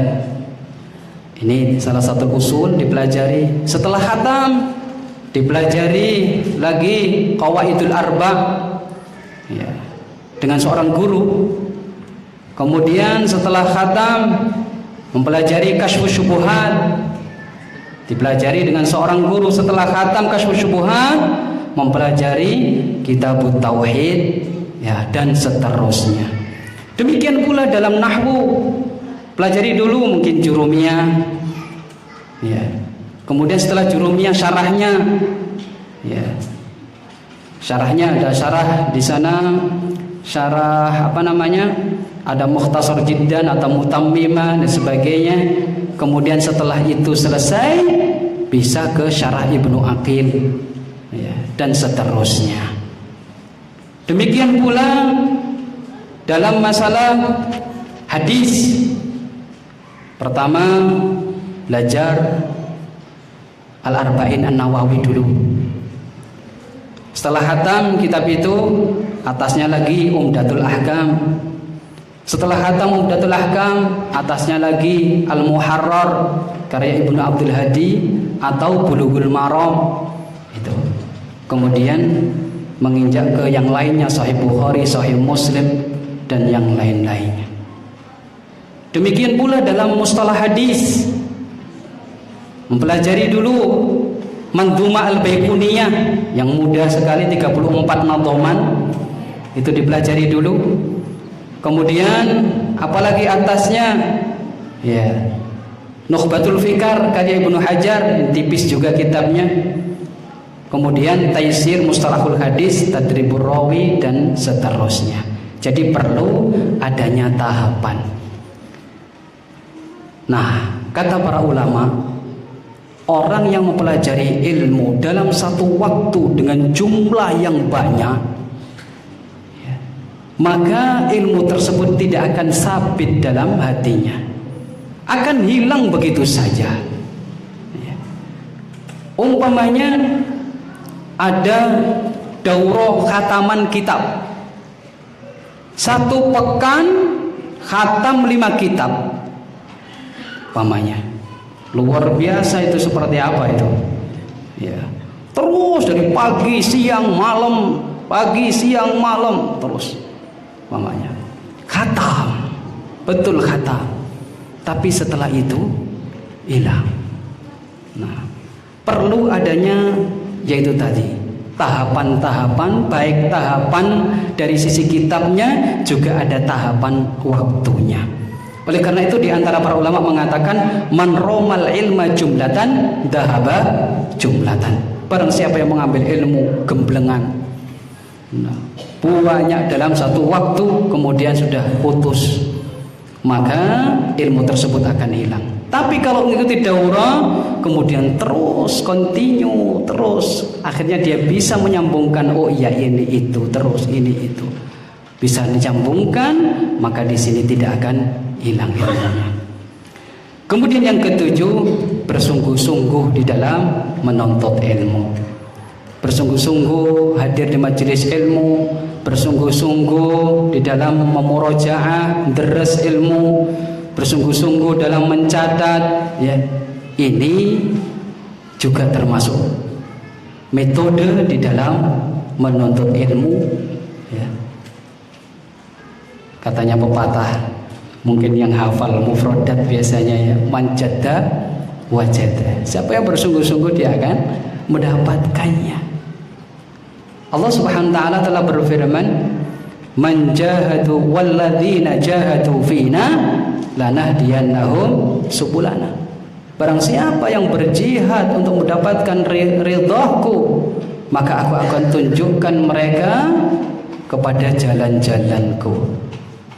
Mungkin dengan ijtihad kita, dengan kesungguhan kita menghadiri majelis ta'lim, mudzakarah, menulis dan yang lain-lainnya, bersungguh-sungguh dalam menuntut ilmu, mungkin dengan seperti itu Allah memberikan hidayah kepada kita, ditunjukkan jalan menuju Allah Subhanahu wa taala. Diberinya hidayah kita mungkin dengan kesungguhan tersebut. Oleh karena itu tidak ada percumanya, ya. Tidak sia-sia kalau kita bersungguh-sungguh di jalan menuntut ilmu. Kemudian yang terakhir yaitu mengamalkan apa yang didapatkan. Mengamalkan ilmu itu sendiri. Kita menuntut ilmu tujuannya untuk apa? Apakah tujuannya untuk sebagai wawasan saja? Sebagai wawasan, bahan diskusi, ya cuma sekedar hanya di bibir saja? Tidak. Tujuan kita mempelajari ilmu agama adalah untuk diamalkan. Lah, amal ini merupakan samarah, buah daripada ilmu itu sendiri.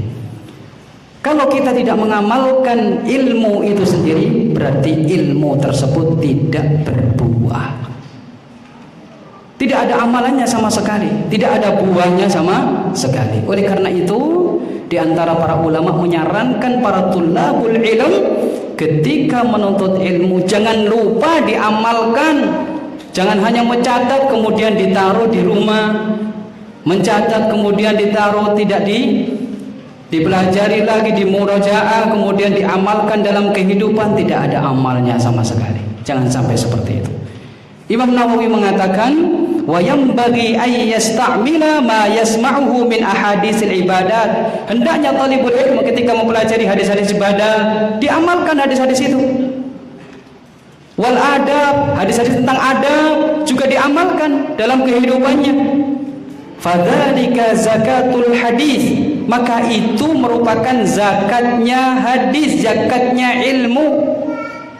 Itu merupakan zakatnya ilmu. Wasababu hifdzihi, dan sebab ingat dengan ilmu.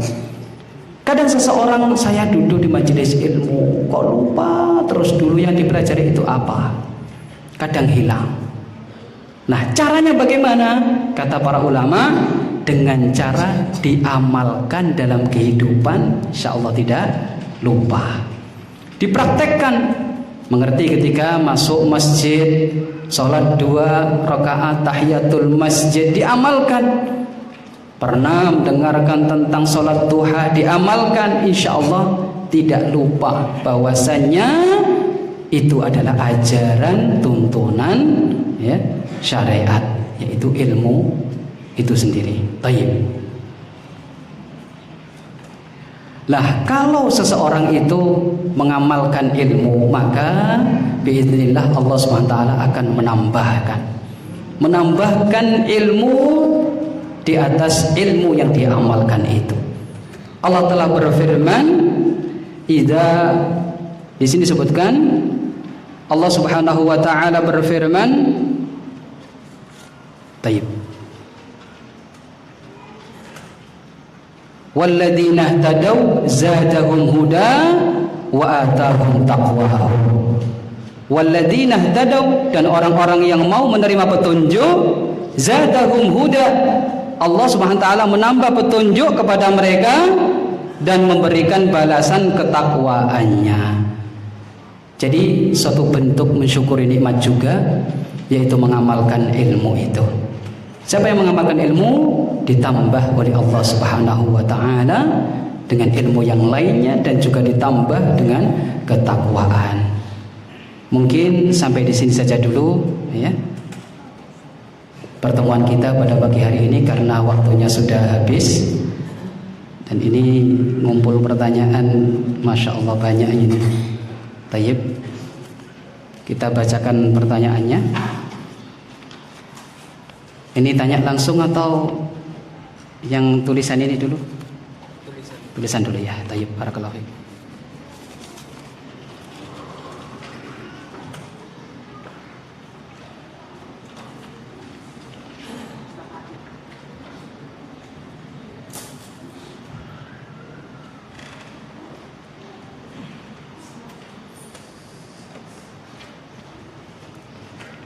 Tayyib, pertanyaannya, Assalamualaikum Ustaz. Waalaikumsalam warahmatullah.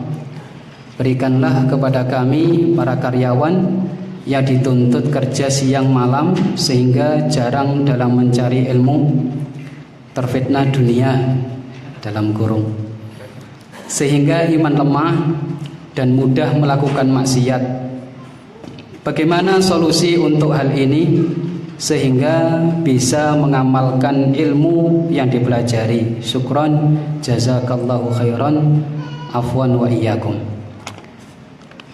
Di sini kita lihat dulu, terkadang seseorang ketika bekerja di perusahaan, mungkin karena tidak ada waktu untuk mempelajari ilmu, pamannya ba'da zuhur atau ba'da asar dan majelis taklim dia di perusahaan.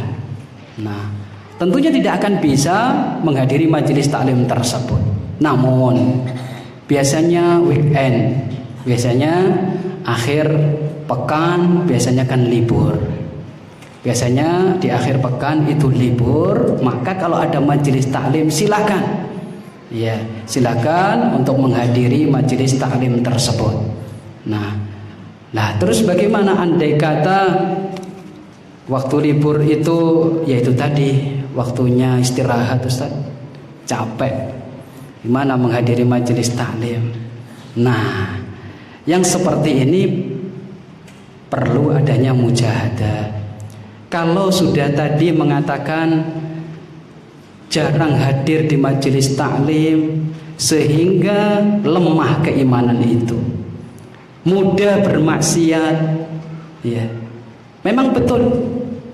Seseorang ketika hadir di majelis ta'lim, itu keimanan itu bertambah. Ketemu saudaranya sudah menjadi penguat. Melihat wajahnya saudaranya dari sisi keimanan itu sudah menguatkan hatinya, menguatkan imannya.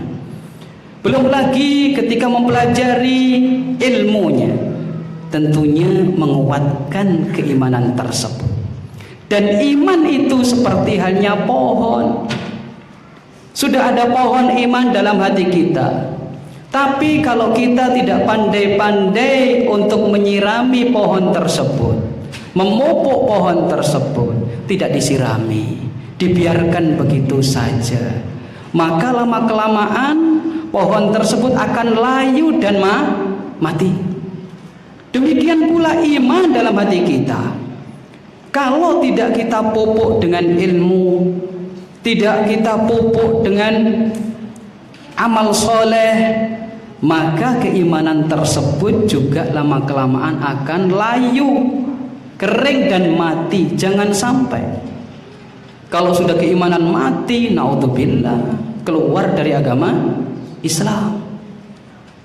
Jadi tahapan-tahapan setan itu dalam menggoda manusia, pertamanya berkurang, ya, tidak mau hadir di majelis taklim, ya mungkin digoda, disibukkan dengan yang lainnya dan sebagainya. Lama kelamaan bermaksiat pada Allah, naudzubillah, lama kelamaan sudah. Jangan sampai seperti itu. Jadi keimanan dalam hati kita ini perlu adanya siraman, perlu adanya ya pupuk agar supaya tumbuh dan berkembang. Taib. Barakallahu fiikum.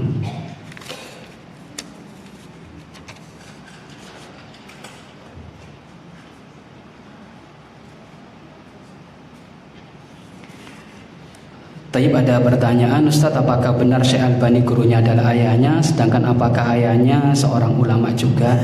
Ya, seorang ulama, bahkan gurunya bukan bapaknya saja, bahkan di sana ada ulama yang lainnya bermadhab Hanafi.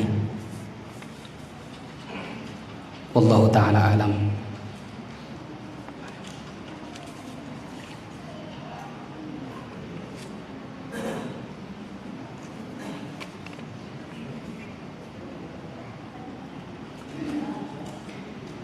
Ini ada pertanyaan, Ustadz, bagaimana caranya agar kita istiqomah, bersemangat dalam menuntut ilmu, tidak malas dan lain-lain. Terima kasih. Yaitu tadi, dengan mengingat fadilah, keutamaan-keutamaan di dalam menghadiri majelis ta'lim. Nanti insya Allah akan disampaikan oleh Ustadz Abu Ghazi sesi yang kedua nanti tentang keutamaan-keutamaan menuntut ilmu, agar supaya kita semuanya semangat di dalam menuntut ilmu.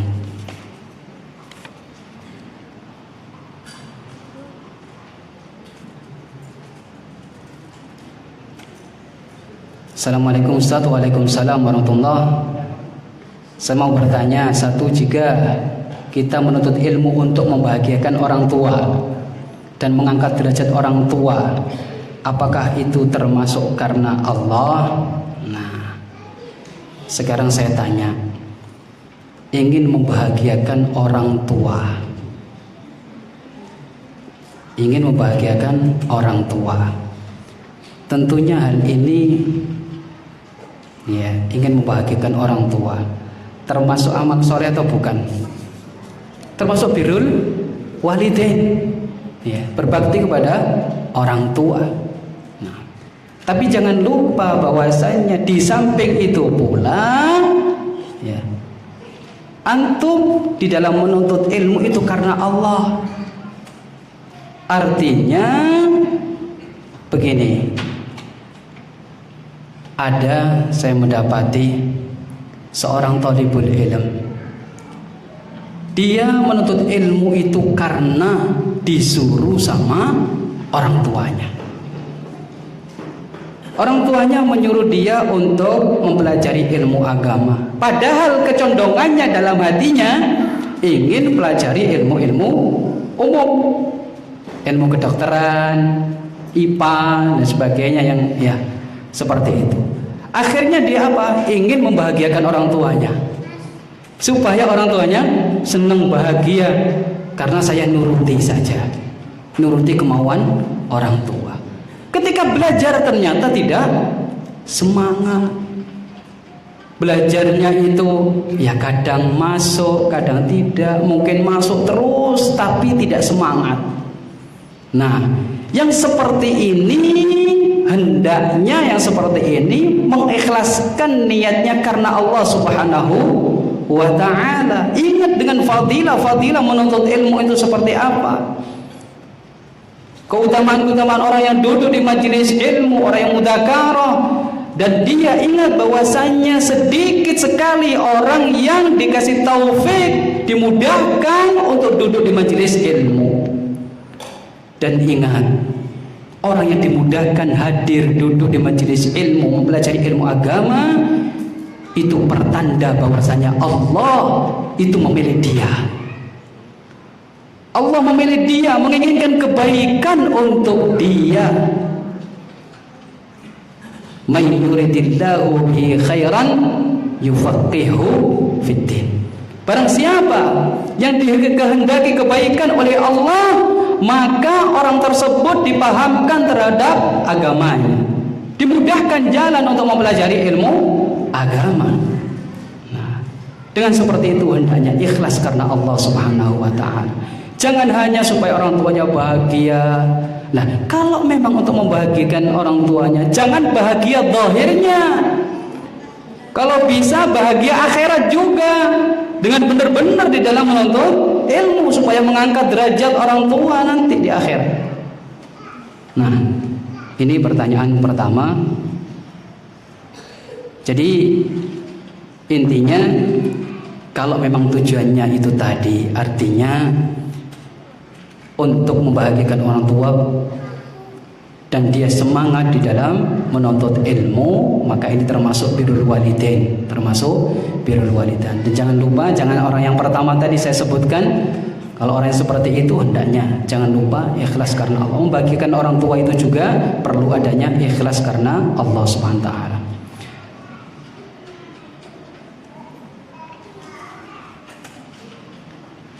Pertanyaan yang kedua, tadi sempat disebutkan jika pemuda tidak mendapatkan pertolongan Allah itu karena perbuatan maksiatnya.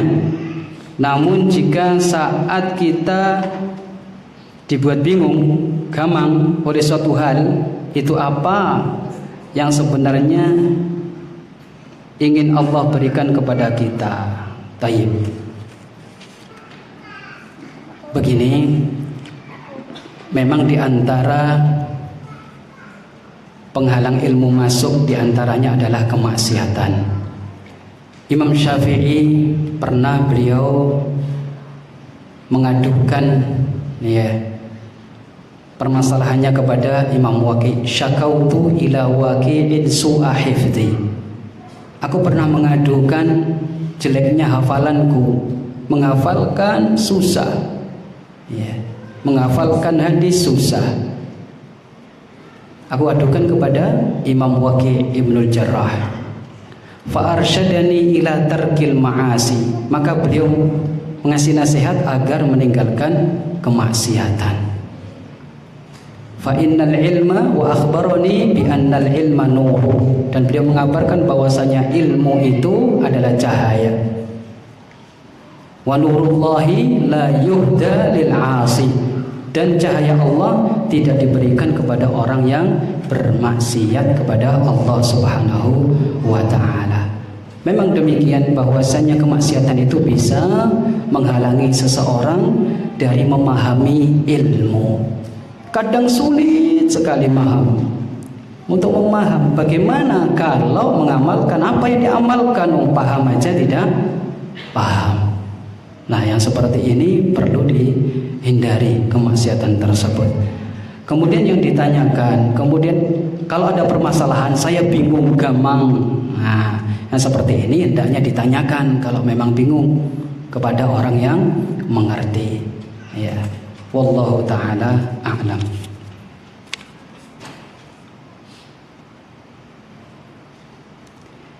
Assalamualaikum Ustaz, bagaimana mengajarkan adab berilmu kepada anak-anak yang masih kecil? Nah,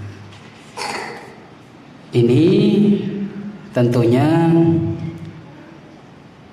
kalau anak-anak masih kecil ya dengan bahasa-bahasa mereka. Ketika mempelajari Al-Quran dan sebagainya, kita ajarkan adab-adab kesopanannya. Iya, kita baca ta'awud dulu. Mungkin sebelumnya dengan cara berwudu, kemudian ta'awud, duduk yang sopan dan sebagainya dengan bahasa-bahasa mereka. Dan kita selipkan di situ adab-adab ya, yang lainnya yang berkaitan dengan adab ya penuntut ilmu. Tentunya dengan bahasa mereka, bukan bahasa-bahasa anak kuliahan, bukan bahasa-bahasa santri yang sudah ya remaja atau orang-orang dewasa. Baik.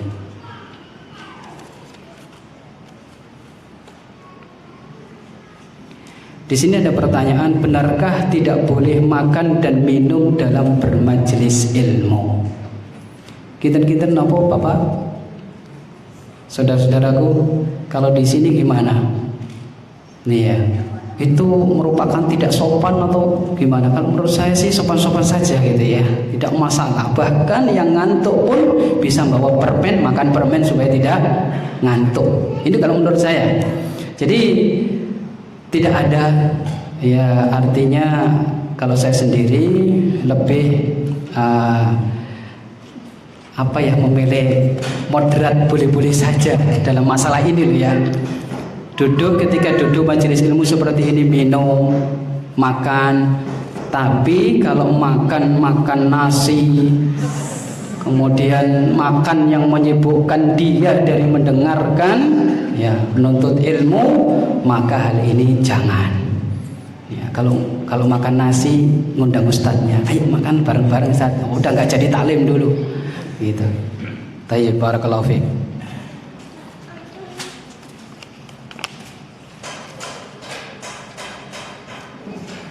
Assalamualaikum Ustaz, apakah boleh menuntut ilmu kepada orang yang berakidah sesat? Ini jangan menyesat-sesatkan orang. Nah ini bagaimana Ustaz? Begini. Kalau ya antum menuntut ilmunya apa dulu ya, terus kemudian dilihat juga pada asalnya menuntut ilmu agama itu hendaknya kita pelajari dari orang pertama yang berilmu, kedua akidahnya lurus ya, akidahnya lurus. Berilmu di sini berilmu mengetahui Al-Quran dan Sunnah, kemudian juga bermanhaj salafus soleh ya. Nah, ini pada asalnya seperti itu. Kemudian ini pada asalnya. Kalau umpamanya saya ingin mempelajari ilmu nahwu,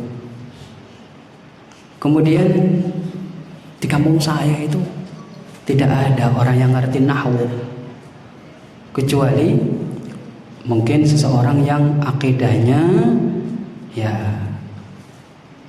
masih dipertanyakan, belum jelas. Bagaimana ini Ustaz? Sedangkan saya tidak bisa nahwu, kalau belajar keluar juga tidak mungkin. Ya, belajar ke ustadz yang lainnya yang akidahnya lurus dan sebagainya jauh, tidak mungkin. Pokoknya di kampung saya ada orang yang seperti itu. Nah, di sini kita lihat kalau memang mengajar nahwunya memang berhubungan dengan nahwu saja, ini saya kira tidak mengapa. Tapi ingat, tentunya antum sudah tahu, tanyain tahu. Jadi alal hadar, hati-hati ketika menyampaikan yang berhubungan dengan akidah, manhaj ataupun yang lainnya. Ya, kalau memang nahwunya salim, bagus, ya, tidak masalah, ambil ilmu nahwunya karena dalam keadaan tidak ada yang lainnya. Wallahu ta'ala a'lam. Taib.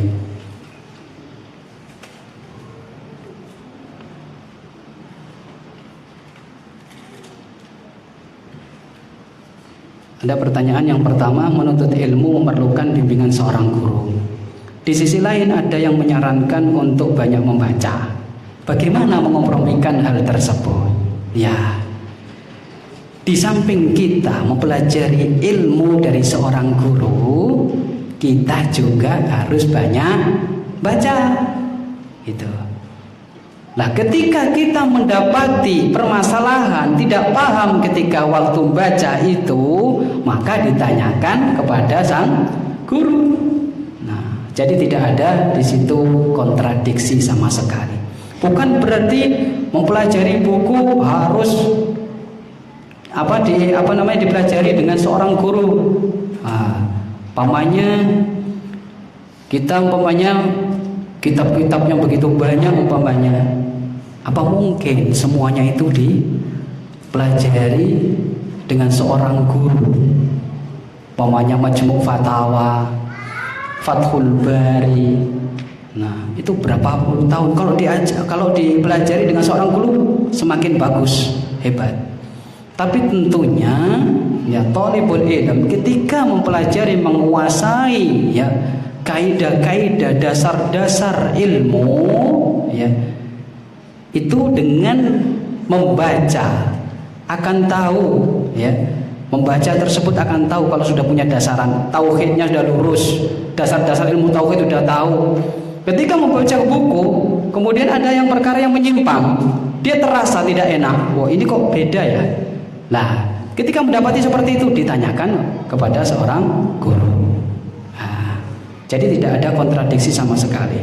Kemudian yang sudah mutqin, thalibul ilm yang mutqin itu dengan kawaid-kawaid yang dia pelajari, kemudian membaca kitab-kitab para ulama, ini semakin menambahi ya, kedewasaan cara berpikirnya dia dan menambahi ilmu di atas ilmu.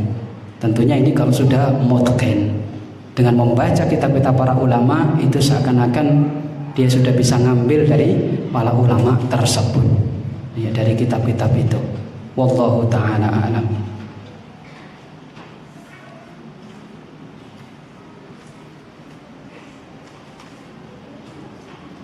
Tayyib, untuk menghafal Al-Quran, mana yang lebih utama, menghafal seluruhnya atau dipelajari, diamalkan dan dihafal sedikit-sedikit?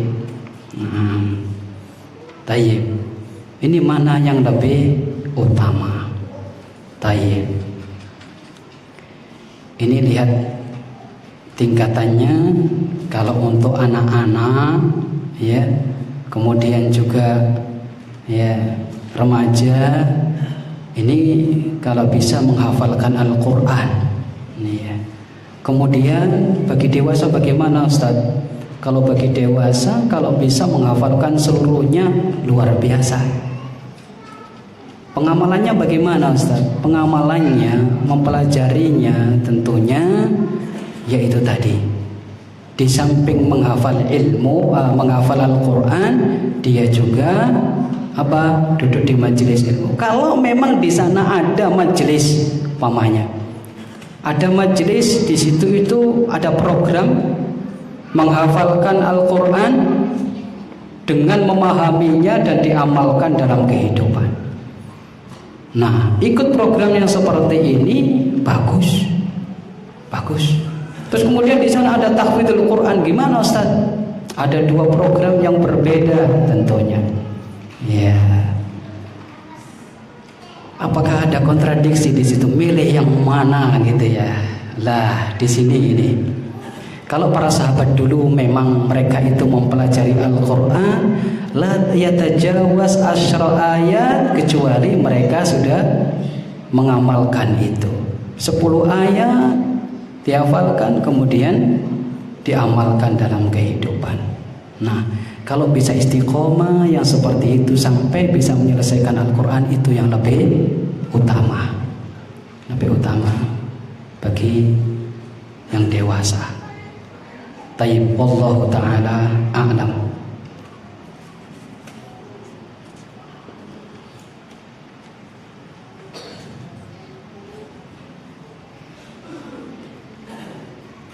Taib, di sini ada pertanyaan. Ada seorang ustadz mengatakan ambil ilmu dari semua ulama, buang hal-hal yang tidak bermanfaat. Ya, mohon penjelasannya Ustadz. Nah, yang seperti ini tentunya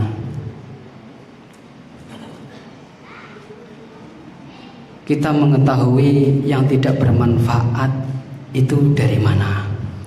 Sebagai thalibul ilm pemula, ya, mengambil ilmu dari semua orang, ya.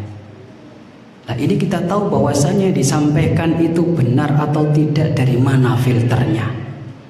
Kita sebagai pemula dalam thalabul ilm, dalam menuntut ilmu, tentunya bagi thalibul ilm pemula hendaknya mencari, ya, mudarris atau guru yang manhajnya, akidahnya jelas. Nah, itu akidahnya jelas. Kalau ingin mempelajari ilmu agama, cari guru yang berilmu dengan Al-Quran dan Sunnah, dan juga paham tentang aqwalus sahabat, ya. Kemudian manhajnya jelas betul. Karena kalau tidak, tentunya nanti akan mempengaruhi dari sisi akidah atau manhajnya. Mungkin tidak sesuai dengan manhajnya Ahlus Sunnah wal Jamaah dalam hal-hal tertentu, umpamanya dalam masalah qada dan qadar, ternyata akidahnya melenceng jauh ke Mu'tazilah, jangan sampai, atau ke Jabariyah, jangan sampai. Ya, ini penting sekali. Ya, jadi kalau mencari ilmu, tentunya ambillah dari, ya, ulama yang jelas, atau ustadz atau guru yang jelas akidahnya, ya, jelas manhajnya, yang seperti itu. Bahkan para sahabat dulu juga demikian, ya. Afwan, ini tabi'in, para tabi'in juga mengatakan inna hadad din, nah, inna hadal ilma din, sesungguhnya ilmu ini adalah agama. Fanturu amman ta'khuduna dinakum, maka lihatlah kamu mengambil ilmu dari siapa, seperti itu.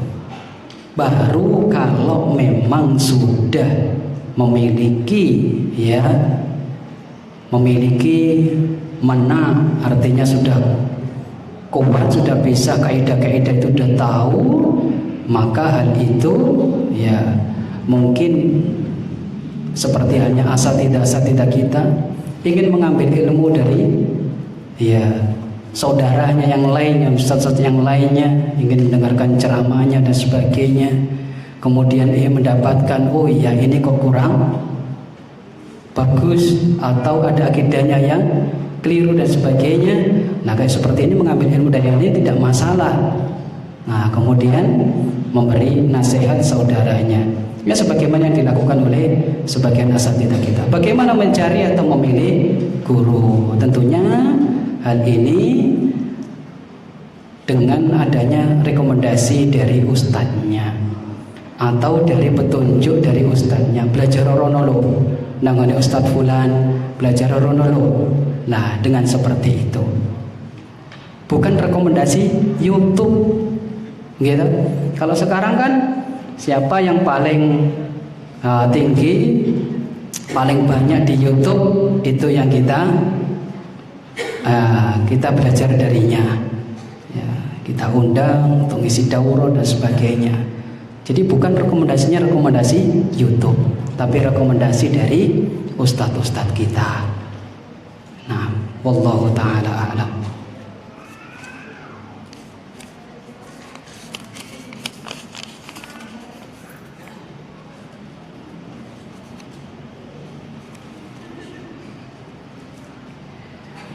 Assalamualaikum Ustaz. Waalaikumsalam warahmatullahi. Ana mau bertanya tentang ujub dan riya. Tentang ujub dan takabur. Dan riya. Satu, ana sering mengupload kajian ilmu. Niat ana ingin berbagi ilmu dan kebaikan. Namun seringkali ana pun juga merasa senang jika ada yang meng-like ataupun ditonton. Apakah termasuk riya, Ustaz? Tayyib. Insya Allah yang seperti ini ya bukan termasuk riya. Karena tujuan dari awalnya itu tadi adalah, yaitu tadi jangan lupa dengan tujuan awalnya untuk memberikan faedah ilmu kepada yang lainnya. Memberikan ilmu, faedah, kemanfaatan kepada yang lainnya. Adapun ada yang like kemudian senang, itu tabi, yang mengikuti aja. Tapi jangan sampai tujuannya terus berpindah. Supaya cek akeh sing like. Nah, itu sudah berpindah sudah. Ya. Jadi inginnya pertama menyebarkan ilmu dan kemanfaatan kepada yang lainnya. Kemudian yang kedua, ana pernah ketika ada seseorang yang sering dikenal beberapa orang. Orang tersebut sebagai ahli ilmu agama, namun dari segi akhlak dan amalannya ana sering merasa bahwa orang tersebut hanya pintar bicara namun tidak diamalkan. Tapi hanya sebatas ana merasa di hati saja, tidak mengucapkannya. Apakah perasaan itu termasuk takabur? Yang seperti ini, mengenal beberapa orang tersebut sebagai ahli ilmu agama, namun dari segi akhlak dan amalannya ana sering merasa. Di sini ada kata-kata merasa. Merasa di sini berarti don, prasangka, tidak mendapatkan benar ini Ustadz Fulan ini akhlaknya tidak baik, atau tidak mengamalkan ilmu yang dia sampaikan, pinternya cuma ngomong saja tapi ternyata tidak dipraktekkan dalam kehidupan. Ini cuma don, prasangka, maka ini masuk pada prasangka buruk, suudzon. Tapi kalau memang hal itu berdasar, kelihatan tahu betul, maka ini bukan termasuk suudzon. Ustadznya Masya Allah luar biasa, dari sisi akidah luar biasa, ini ternyata dari sisi akhlak tidak baik. Bagaimana ini Ustadz? Ya, kalau yang seperti itu ambil ilmunya, praktekkan dalam kehidupan. Kalau bisa menasihati ustadznya, silahkan kasih nasihat ustadznya. Kalau tidak bisa, sudah itu ustadznya sendiri nanti yang akan dimintai pertanggungjawaban. Ambil ilmunya, terapkan, ambil pelajaran dari beliau. Orangnya ahli luar biasa dalam fikih atau dalam akidah, tapi akhlaknya kok begini. Ambil ilmunya, kemudian ambil pelajaran. Kalau antum sudah ahli seperti beliau, akhlak antum perbaiki, jangan sampai seperti akhlaknya beliau. Jadi ini bukan masuk pada takabur, tapi ini masuk pada suudzon kalau tidak berdasar. Suudzon seperti itu perlu ditepis dari awal, jangan diikuti. Kalau diikuti sampai disampaikan kepada yang lainnya, wah, ini sudah masuk pada dosa besar. Kemudian pertanyaan yang ketiga, ana pernah merasa senang atau bahagia ketika ada teman ana yang bertanya tentang ilmu agama dan ana bisa menjelaskannya. Apakah termasuk ujub, Ustaz? Kita kembalikan kepada definisi ujub tadi. Definisi ujub tadi itu apa? Merasa paling unggul. Merasa ini loh, merasa paling unggul ini loh yang tidak boleh. Ini termasuk ujub. Tapi kalau ada yang bertanya kemudian bisa menjelaskan dan kita senang, ini bukan termasuk ujub. Wallahu ta'ala alam.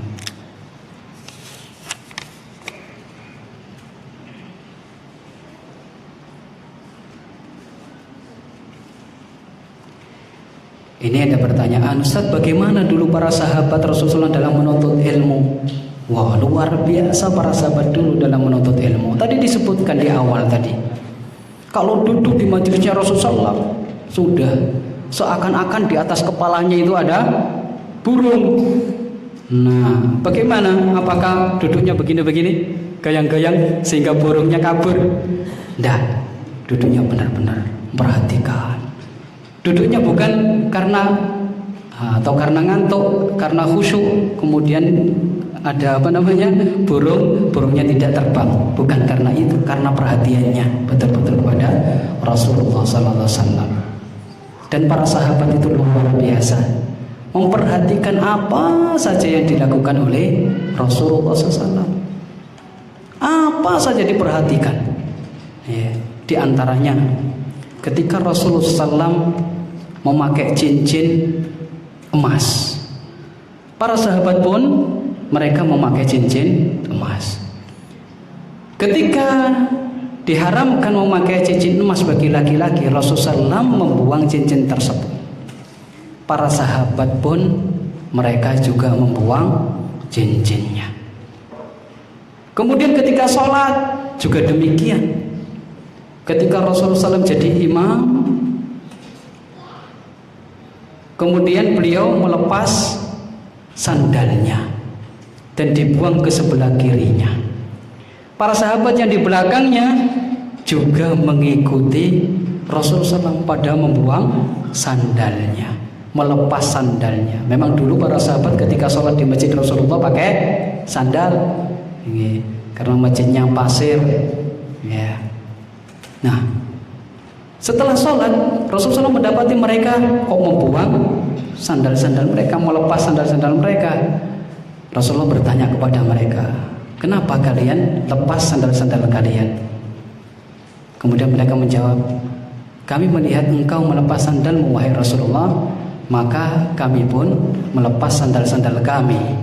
Akhirnya Rasulullah SAW mengatakan, tadi itu ada malaikat Jibril mengabarkan bahwasanya di sandalku ada qaldarun, ada najis. Oleh karena itu disuruh melepas. Nah, inilah para sahabat Rasulullah SAW, sangat-sangat perhatian kepada Rasulullah. Tidak atau mencontoh Rasulullah SAW itu luar biasa. Bahkan sebagian mereka tidak mau ketinggalan mendapatkan hadisnya Rasulullah. Seperti hanya Umar bin Al-Khattab radhiyallahu taala anhu. Jadi beliau bergantian dengan tetangganya. Kalau pada satu hari Umar bin Al-Khattab yang hadir di masjidnya Rasulullah, tetangganya bekerja. Nanti kalau sudah disampaikan oleh Umar bin Al-Khattab kepada saudaranya, ini hadis dari Rasulullah SAW pada hari ini.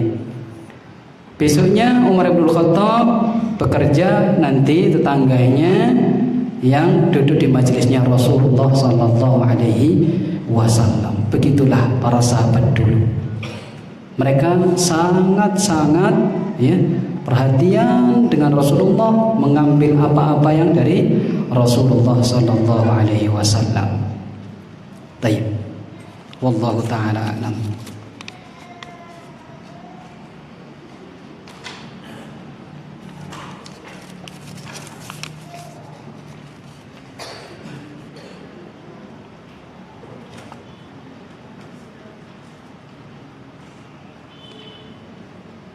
Ini ada pertanyaan, mempercayai bahwa amalan-amalan tertentu bisa mendatangkan rezeki atau jodoh. Seperti tadi berarti ya. Seperti berzikir dan membaca surat-surat tertentu dalam Al-Quran. Apakah termasuk syirik? Masya Allah. Karena niatnya bukan ikhlas karena Allah, melainkan untuk mendapatkan rizki atau jodoh. Masya Allah. Ya. Sekarang begini, kita lihat amalan-amalan tersebut itu ada artinya, ada nasnya dari Rasulullah SAW bahwasannya amalan tersebut bisa mendatangkan rezeki atau jodoh atau tidak. Ini amalan-amalan berkaitan dengan ritual loh ya. Ritual seperti zikir, membaca Al-Quran, surat-surat tertentu. Ini merupakan ritual. Apakah disebutkan oleh Rasulullah SAW bahwasanya amalan itu bisa mendatangkan jodoh atau tidak? Kalau tidak, kemudian kita meyakini amalan itu ya bisa mendatangkannya, tentunya ini merupakan ya perkara yang tidak dituntunkan oleh Rasulullah Sallallahu Alaihi Wasallam. Ya. Kemudian kalau ada tuntunannya, umpamanya seseorang silaturahim, kata Rasulullah ya, di antara fadilah keutamaan silaturahim pertama ya mendatangkan rezeki, kemudian diluaskan rezekinya, kemudian juga dipanjangkan umurnya. Ini ada tuntunannya. Bagaimana kalau seseorang itu mengamalkan amalan ibadah tersebut tidak lain karena untuk mendapatkan janji itu tadi, ya, maka hal ini hendaknya dihindari. Ya, itu ya, tabaun. Pertama dilakukan ikhlas karena Allah Subhanahu wa taala, kemudian ingat ihtisab dengan pahala yang disebutkan dalam hadis itu tadi. Ya. Nah, ini berhubungan dengan ya amal soleh yang di situ ada fadilah keutamaan duniawiyah. Gitu. Jangan sampai tujuannya untuk mendapatkan duniawiyah itu saja, jangan. Hendaknya ikhlas karena Allah, kemudian ihtisab mengharapkan ya fadilah atau keutamaan-keutamaan tersebut yang disebutkan di dalam hadis itu. Wallahu taala a'lam. Nah, sudah. Barakallahu fiik. Nah, mungkin saya cukupkan sekian ya. Ada kurang dan lebihnya saya mohon maaf yang sebesar-besarnya. Kita tutup dengan doa kafaratul majelis. Subhanakallahumma bihamdika asyhadu an la ilaha illa anta astaghfiruka wa atubu ilaik.